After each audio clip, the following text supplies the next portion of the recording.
The emergency beacon screamed across the void of space, its desperate signal cutting through the static of 1,000 star systems. In the grand chamber of the Galactic Council, the holographic display flickered to life, showing the last known coordinates of the research vessel Serenity's Grace. Ambassador Velith stood before the curved benches where representatives from dozens of worlds watched with varying degrees of interest. Her blue skin glistened under the artificial lights, and when she spoke, her voice carried the musical tones of her aquatic species. 3 days ago, we lost contact with our research vessel, she began, her webbed hands trembling slightly. Serenity's Grace was conducting peaceful studies in the Outer Rim territories. 43 souls were aboard, including scientists, researchers, and support staff.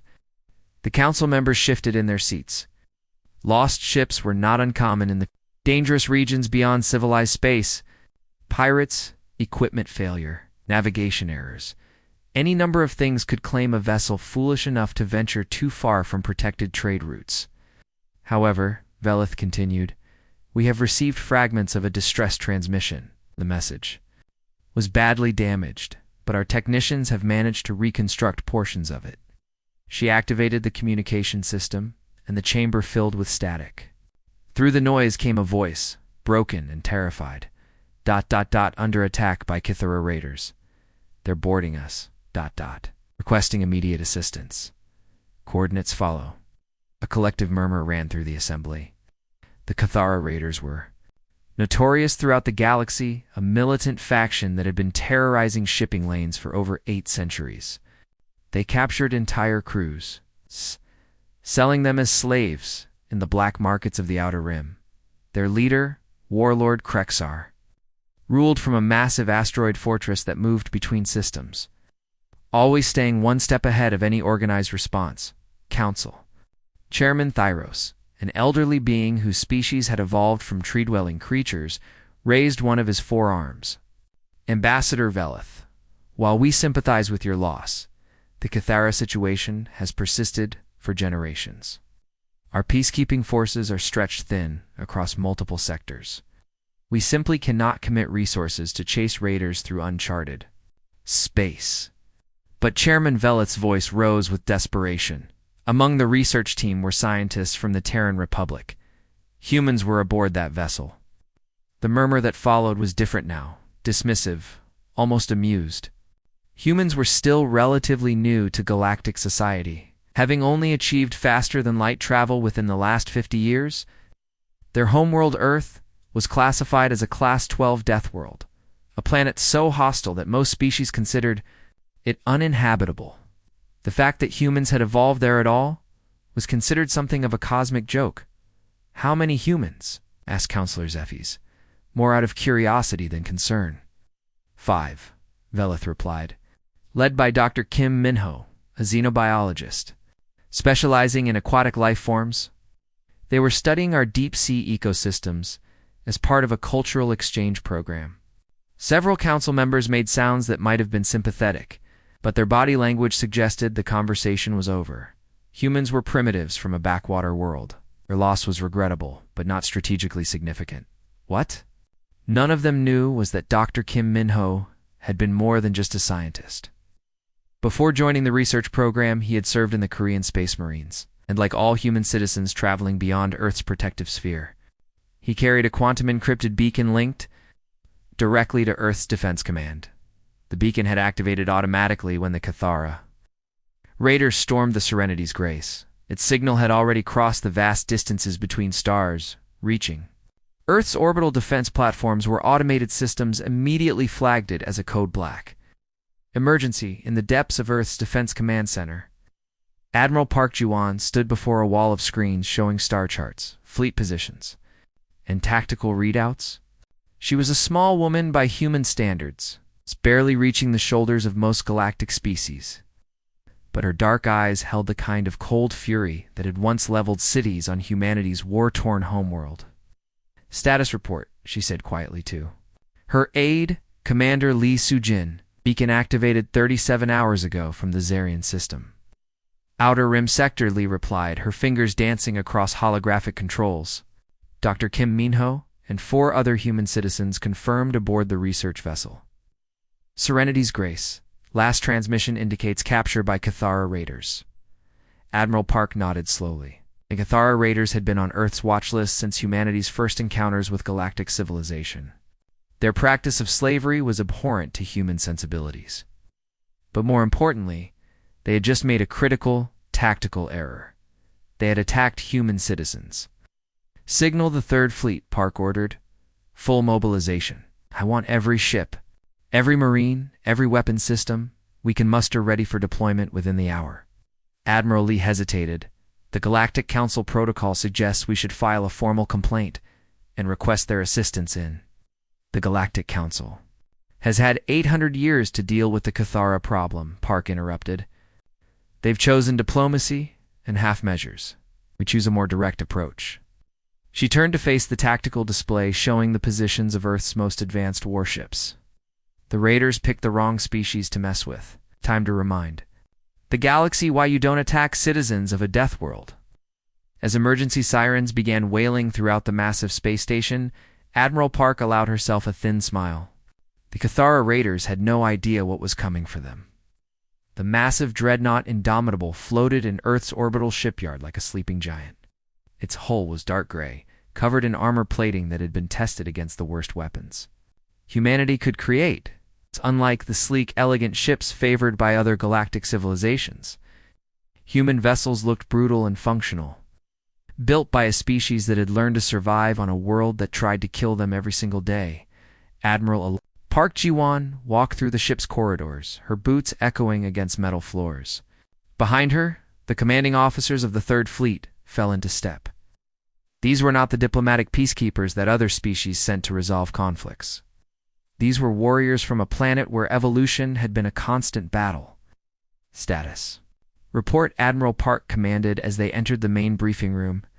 Captain Yoon Dae-yoon stepped forward. He was a tall man with scars on his hands from his early days as a ship engineer. 12 heavy cruisers ready for immediate deployment, 30 destroyers completing final systems checks. All vessels report full ammunition loads and combat readiness. Admiral nodded. Human ships carried weapons that most galactic species considered primitive, while others relied on energy beams and plasma cannons. Human vessels bristled with kinetic railguns that fired chunks of metal at incredible speeds. They carried nuclear missiles, weapons so dangerous that most civilized worlds had banned them centuries ago. Humanity had never bothered to sign those treaties. "Marine status?" Park asked. General Choi Hai-jin, a compact woman with the hard look of someone who had seen too many battles, consulted her datapad. "The 42nd Expeditionary Force is loaded and ready. 5,000 Marines with full combat gear. They've been briefed on ship-to-ship combat and hostile environment operations." The Marines were perhaps humanity's most feared export. Other species fought wars with rules, with honor codes, with limitations on what weapons could be used. Human Marines fought to win, period. They had trained in the deserts of Africa, the frozen wastelands of Antarctica, and the poisonous swamps of South America. The idea of a safe combat environment was foreign to them. Intelligence assessment. Admiral Park turned to Commander Kong So-young, the fleet's tactical officer. So-young activated the holographic display in the center of the room.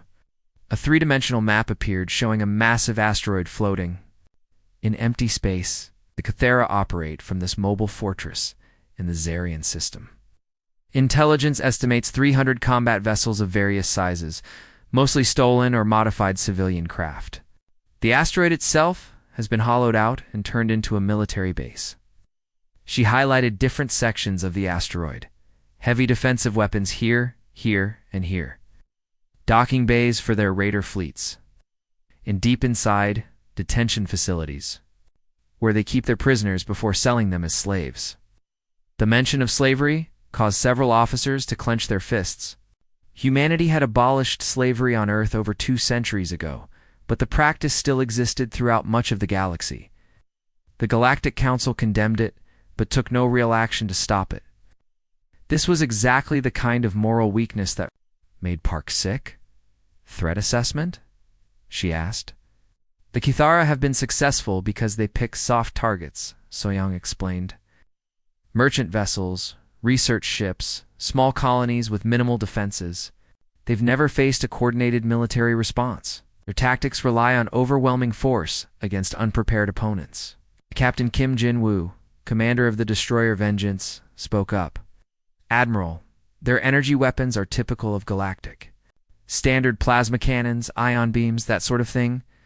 Our ablative armor should handle them easily. Our intelligence suggests they've never encountered kinetic weapons. This was humanity's secret advantage. While other species had moved to clean efficient energy weapons, humans had perfected the art of throwing heavy objects at high speeds. A tungsten rod traveling at a significant fraction of light speed could punch through any energy shield like it wasn't even there. Expected resistance? Park asked. Heavy at first, General Choi answered. But their troops are used to fighting. Terrified civilians and lightly armed security forces. They've never faced opponents who actually want to fight back. Our psychological profile suggests they'll break quickly once they realize they're outmatched. Admiral Park studied the holographic display for a long moment. The Kithara base was impressive, a fortress that had withstood 8 centuries of attacks by various galactic powers. But those powers had always held back, always tried to minimize casualties, always fought with rules of engagement designed to be humane. Humanity fought to protect their own. Deployment timeline? She asked. The fleet can be underway in 40 minutes, Captain Yoon reported. 3-day journey to the Zarian system at maximum burn? Rules of engagement? The room fell silent. This was the question that separated human military doctrine from the rest of the galaxy.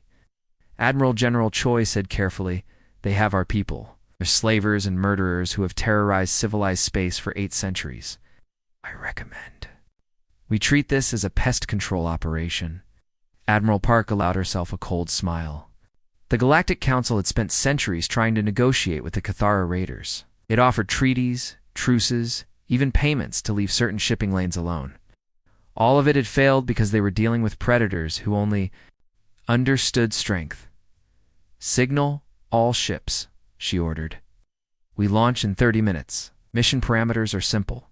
Recover our people and eliminate the Kithara threat permanently. No prisoners unless they surrender unconditionally. No mercy for slavers." As the massive human fleet began powering up their engines, Admiral Park looked out at the stars. Somewhere out there, Dr. Kim Min-ho and his colleagues were being held by creatures who thought humans were just another weak species to be exploited. The Kithara raiders were about to learn why that was a fatal mistake. Warlord Krexar sat on his command throne, carved from the hull of the first ship he had ever captured. The massive chair was a monument to his 8 centuries of successful piracy, decorated with trophies from 1,000 different raids. Around him, the command center of his asteroid fortress buzzed with the usual activity of managing the largest criminal organization in the galaxy. The Kithara stronghold stretched deep into the hollowed asteroid, its corridors lined with the wealth of countless raids. Stolen artwork hung next to advanced weapon systems. Cages filled with exotic creatures sat beside databanks containing the secrets of a dozen civilizations. This was Krexar's empire, built on fear and maintained through brutal efficiency in the detention block deep within the asteroid. The crew of the Serenity's Grace huddled in their cells. Dr. Kim Min-ho pressed his face against the energy barrier, trying to see down the corridor. His 4 human colleagues were in nearby cells, while their Zephyrian friends were kept in specially designed aquatic chambers. "How long do you think before they try to ransom us?" asked Dr. Lee Hanna at the teams. Marine biologist. "The Kithara don't usually bother with ransoms," replied Dr. Nam Ji-hoon grimly. "They prefer to sell people directly to the slave markets. Higher profit margins."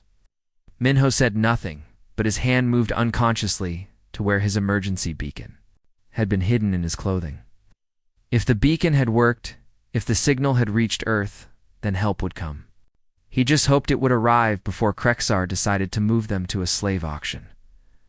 On the command deck, Krexar was reviewing the week's profits when his communications officer approached nervously.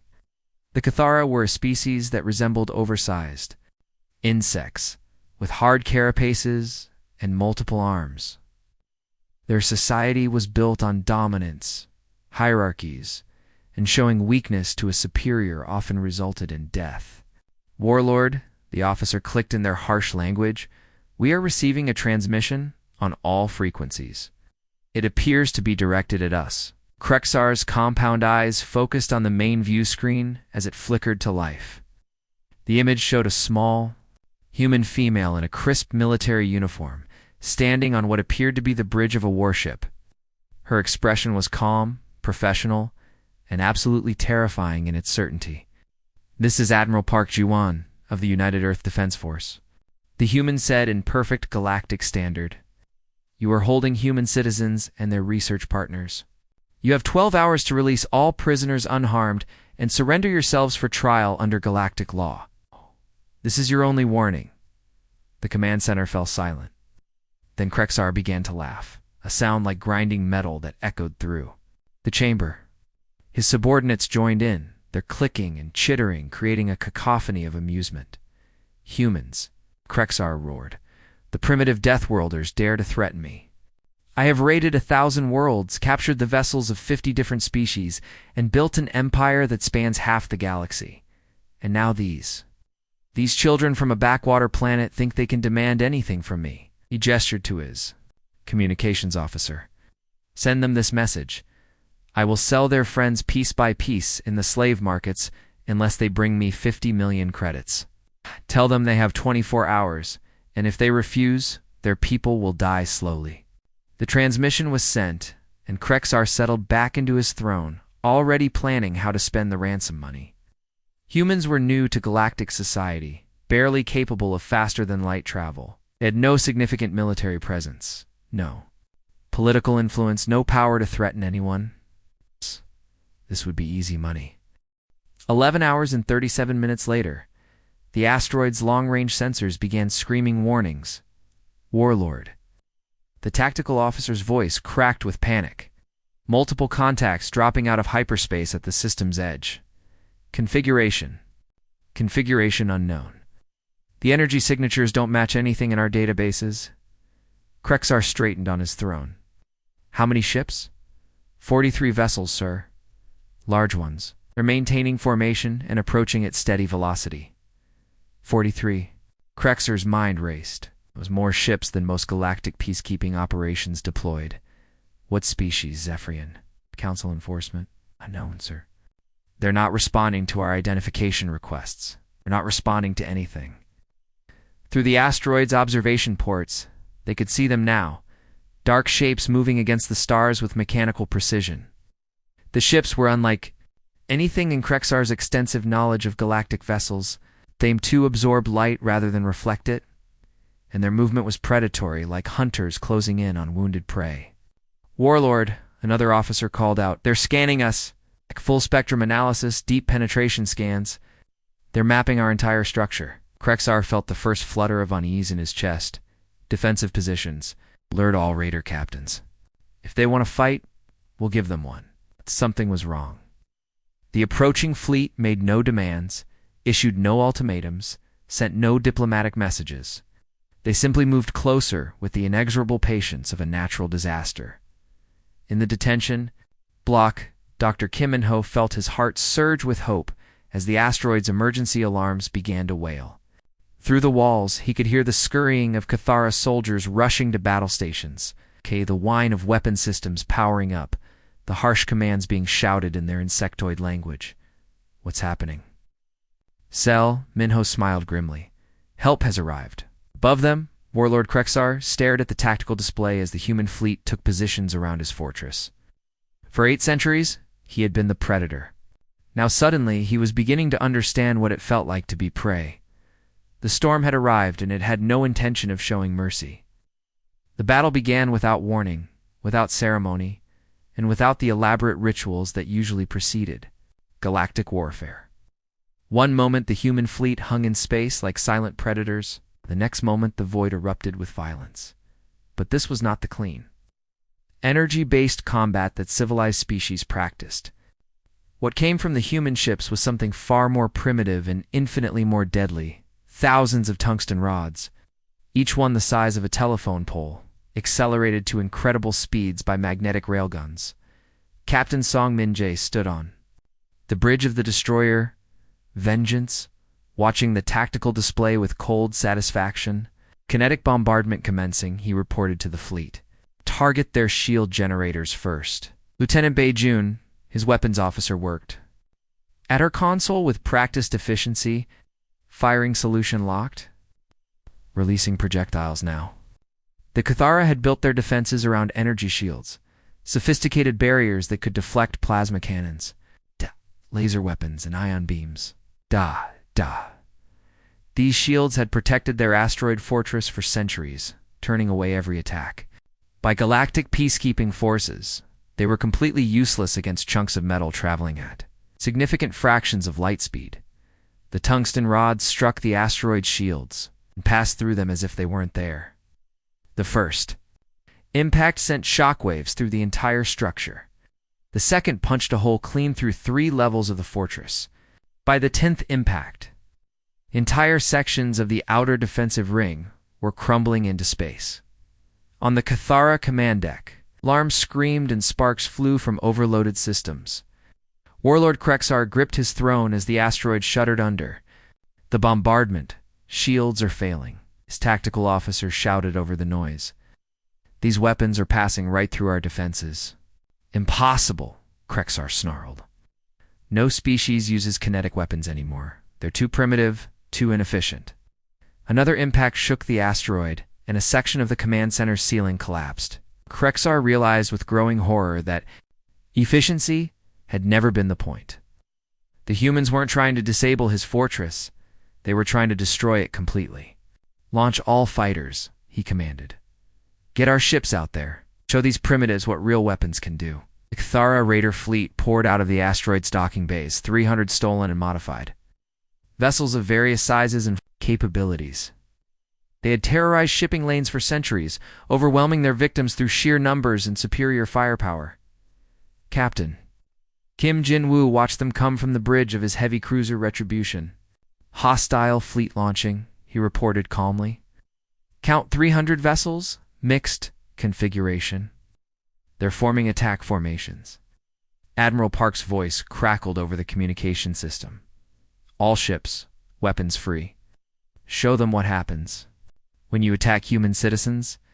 The space battle that followed was less a fight than a systematic demonstration of superior technology and tactics. The Cathara ships darted and weaved, firing their energy weapons at the human fleet. Their plasma cannons and ion beams struck human vessels repeatedly, creating brilliant flashes of light against the darkness, but the human ships barely seemed to notice. Their hulls were covered in ablative armor, layers of ceramic and metal, designed to survive the hostile environment of Earth's orbit, where space debris and radiation posed constant threats. Weapons that could disable most galactic vessels merely scorched the paint on human ships. In return, human fleet fired their railguns with devastating precision. Shot was a calculated strike, targeting engines, weapon systems, or command centers. Cathara vessels that had raided for centuries were torn apart in seconds. Their hulls no match for weapons designed by a species that had perfected the art of war on a planet where everything was trying to kill them. Within 30 minutes, the Cathara fleet was scattered wreckage, floating in space. Those few ships that survived immediately began transmitting surrender signals, but the human fleet ignored them. There would be no mercy for slavers and murderers. While the space battle raged, Marine Colonel Han Jisu was leading a different kind of assault. His transport ships had used the distraction of the fleet engagement to approach the asteroid undetected. And now his soldiers were breaching the fortress in 12 different locations simultaneously. The Cathara defenders had never faced anything like human marines. Most galactic species fought with energy weapons that could stun or disable without permanent harm. They followed rules of engagement that limited collateral damage and protected civilian populations. Human marines fought to win. Period. Colonel Han moved through the asteroid's corridors like a force of nature, his powered armor shrugging off enemy fire while his kinetic rifle punched through Cathara defensive positions. Behind him, his soldiers advanced with mechanical precision, clearing room after room with tactics learned in the urban warfare zones of Earth. Sector 7 clear, came the report through his communication system. Detention block located. Moving to secure prisoners. In the detention cells, Dr. Kim Min-ho heard the distinctive crack of human weapons getting closer. The Kithara guards had fled minutes ago, leaving their prisoners behind as the fortress shook under the assault. Dr. Kim, a voice called out in Korean. Marine Rescue Team, are you injured? The energy barriers flickered and died as human. Technicians overrode the locking systems. Dr. Kim Min-ho stumbled out of his cell, helping his colleague Dr. Lee Hannah to her feet. Around them, other prisoners were being freed, Zephyrians, humans, and members of a dozen other species who had been destined for the slave markets. How many of you came? Dr. Nam Ji-hoon asked in amazement. The Marine smiled grimly behind his helmet. The entire Third Fleet. Nobody attacks human citizens and gets away with it. As they were escorted toward the evacuation shuttles, the prisoners could see human soldiers systematically dismantling the Kithara operation. This wasn't just a rescue mission, it was the complete elimination of an organization that had terrorized the galaxy for 8 centuries. Warlord Krexar's empire was ending. Not with negotiation or compromise, but with the absolute application of force by a species that had learned to survive on a world where mercy was a luxury no one could afford.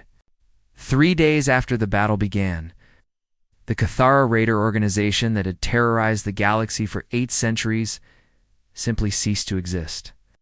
The human fleet had not stopped with the destruction of the main asteroid fortress. They had systematically tracked down every base, every hidden cache, every slave market that bore the Kithara name. Throughout the entire sector, it was the most thorough military operation the galaxy had ever witnessed.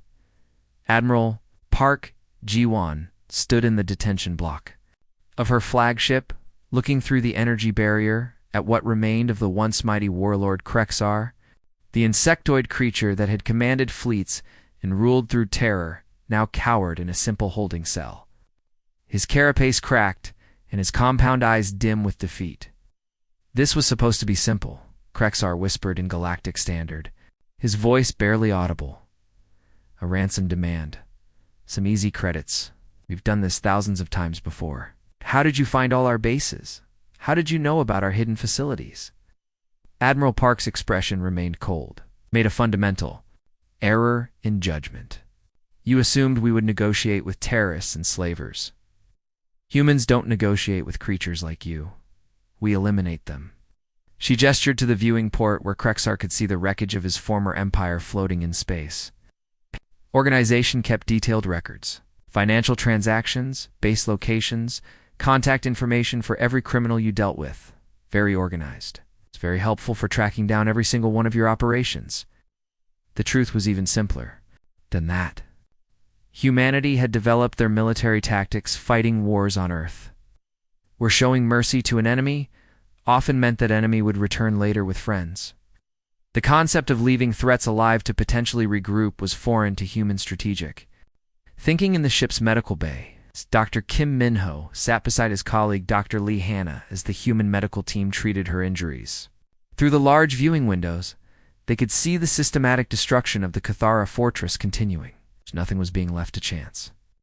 Will the Galactic Council object to these methods? Asked Ambassador Velith, who was recovering. In a specialized aquatic medical tank nearby, her species had never witnessed such overwhelming military force applied so precisely. Dr. Kim smiled tiredly. The Council has had 800 years to solve the Kithara problem through diplomacy. In economic sanctions, we solved it in 72 hours through applied force. I suspect they will adjust their understanding of human capabilities very quickly. On the bridge, Commander Lee Sujin was compiling the final operational reports. The numbers were staggering. In their completeness, the human fleet had destroyed 412 Kithara vessels, eliminated 17 hidden bases, freed over 3,000 prisoners of various species, and recovered stolen goods worth billions of credits. Most importantly, they had captured detailed intelligence on dozens of other criminal organizations throughout the sector, slavers, pirates, and black market dealers who had operated under Kithara, protection, or partnership. Lee reported the final. Prisoner transfers are complete. All rescued individuals are aboard medical transports heading to their home systems. The captured Kithara leadership is secured and ready for transport to the Galactic Council for trial. Admiral Park nodded. Signal the Council. Inform them that our operation is complete and we are ready to transfer custody of the prisoners. Response from the Galactic Council came within hours, and it was not what anyone had expected. Instead of gratitude, there was confusion and barely concealed alarm. Chairman Theros himself appeared on the communication screen, his forearms gesturing nervously. Admiral Park, he began carefully, while we appreciate your thorough ... response to this situation, the Council has concerns about the methods employed. The complete destruction of the Kithara organization has created a power vacuum that could destabilize the entire Outer Rim. Admiral Park's expression did not change. Chairman, with respect, the Kithara organization was the source of instability in the Outer Rim. We have removed a cancer that your government was unwilling or unable to excise. The power vacuum you mention will be filled by legitimate trade and honest commerce. But the scale of the operation, Thyros continued, the complete nature of the destruction. It suggests military capabilities that were not previously known. To the Council, this was the real issue, and everyone in the communication knew it. The galactic powers had assumed that humanity was a minor player, a primitive species from a backwater world. The systematic destruction of the galaxy's most powerful criminal organization by what was supposedly a third-rate military force had shattered that assumption completely. Chairman Admiral Park said quietly, "Humanity protects its citizens, and those under our protection. We strongly advise against testing this principle in the future."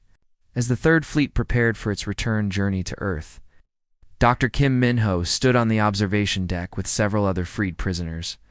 Behind them, the wreckage of the Kithara fortress continued to burn in the vacuum of space, a monument to what happened when predators chose the wrong prey. "Your people came for us," Ambassador Velith said softly. 5 humans among 43 prisoners, and they sent an entire fleet. "That's what we do," Dr. Kim replied simply. "Humanity learned long ago that if you don't protect your own, nobody else will, and we consider anyone working alongside us to be under our protection." The message that spread through the galaxy in the weeks that followed was simple and clear. The humans from the primitive death world were not the weak newcomers that everyone had assumed. They were apex predators who had clawed their way to the stars from a planet that had tried to kill them every single day. And when you threatened those under human protection, there would be no negotiation, no ransom, no mercy, only the inevitable response of a species that understood that sometimes the only way to ensure peace was to make war so terrible that nobody would dare risk it again.